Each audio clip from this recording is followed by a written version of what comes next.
I used to think that real life change, real personal growth, real shifting from where people had habits and ways of being, thinking, feeling that they didn't want to experience, when they wanted to change that for something different, that what it took was a lot of courage.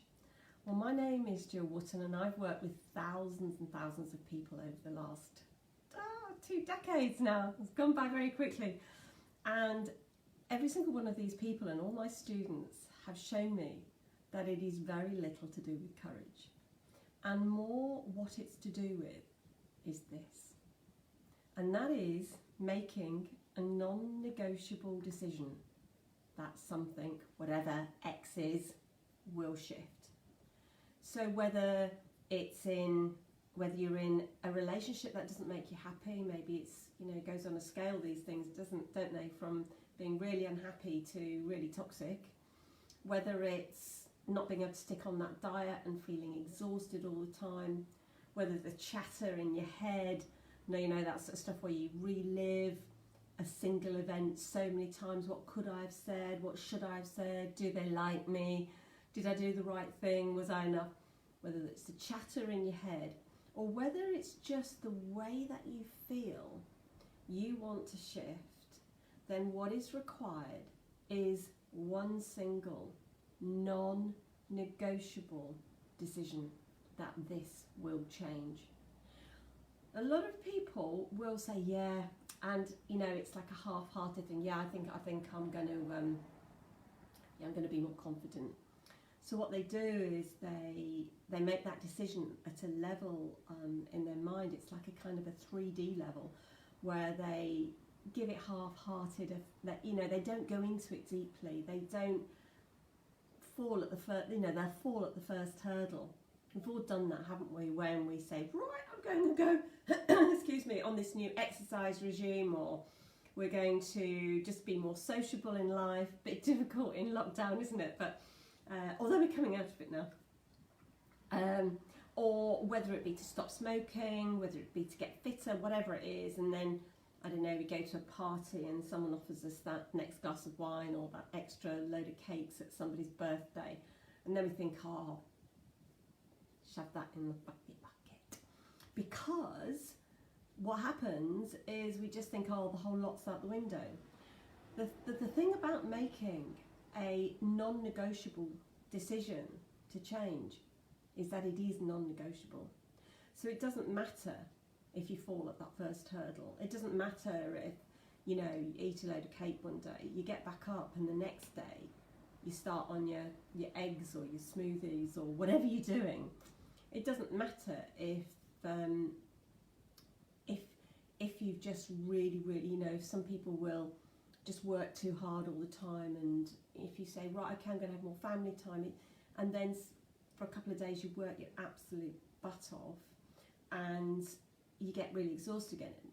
If you've made a non-negotiable decision, you think, right, okay, I'm not on track, I'm not aligned with what I want, and you get back on again. So if you don't do that, you just carry on running the same automatic programs. So what happens is the way that you and I am now, the sum of my life, the sum of your life, how you feel inside, what goes around in your head, how you react to things, how you think about things, is all down to stuff that happened a long time ago. So what happens, we have these stories going round in our head because of what happened in the past about, well, I'm not good enough, or I'm not pretty enough, or I'm not handsome enough, or I'd never get that job, or oh, it's all right for them, or whatever. I can't think of any more examples, but there are loads. And so what happens is we give up, and the old story starts to just rerun itself. So everything that is around us at any one time, unless we've made that decision to shift it, is just an old program from a long time ago. And what I've noticed during the quarantine period, during the lockdown period, is that people are realising they have lost their free will. they have lost that ability to make decisions because, you know, we get up, we go to work, we travel, we commute, we see the same people, we see the same parents in the mornings, we come back, we do our washing on certain days, we go and see certain people on certain days, and we just run this routine, and we can expect to feel a certain way in a certain event. So what happens is this our free will just gets more and more and more eroded until we have a time like we have had just recently. And this time has given people a natural pause. And I know for myself that I will, or am emerging from this lockdown period a very different person to how I went in. And I'm finding that with a lot of my clients and friends as well, because we've had a pause.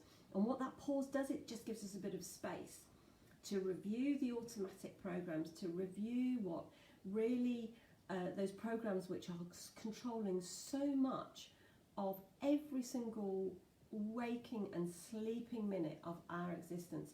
And it's only when we get a little bit of space we can say, I really want to work from home more because I want to be with my kids at the breakfast table in the morning. I want to help give them a bath in the evening. I want to do more family stuff. I don't want to be travelling for 3-4 hours a day. Or I've seen that person and every time I see them they're really smiley. I want to be like that. So we start to see contrast, and contrast, guys, even if you're not feeling great just now, what you're experiencing is the contrast to what you really do want.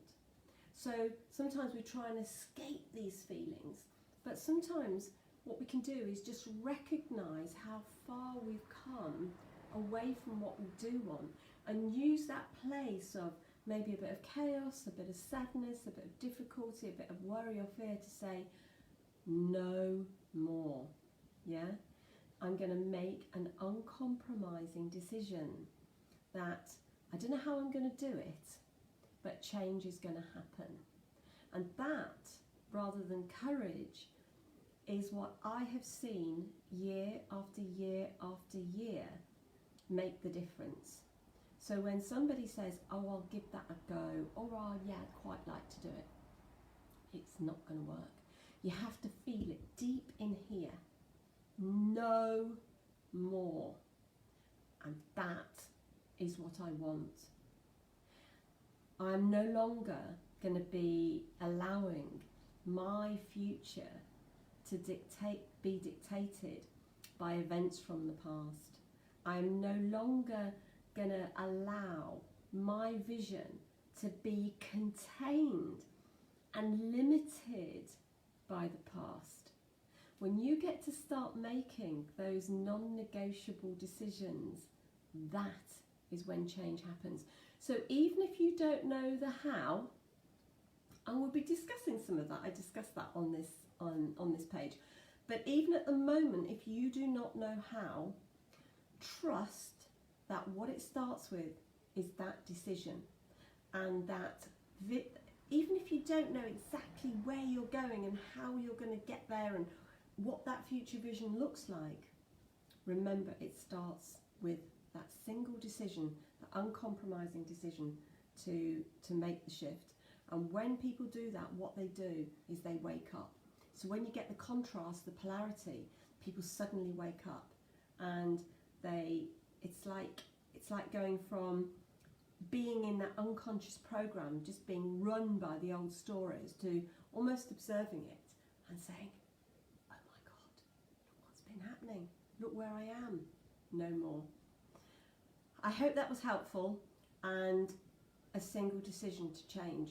And I wonder, around this period, we're coming up to the solstice, you might be listening to this after the solstice, but I just wonder if this is a good time just to put an hour over a cup of tea or a beer or whatever you do, and just to have a think about those unconscious programs that might be dominating a lot of your life and putting you in a place where you don't want to be. And what is the single decision that you can make to bring in that long lasting change, so you start getting more of what you do want rather than what you don't want.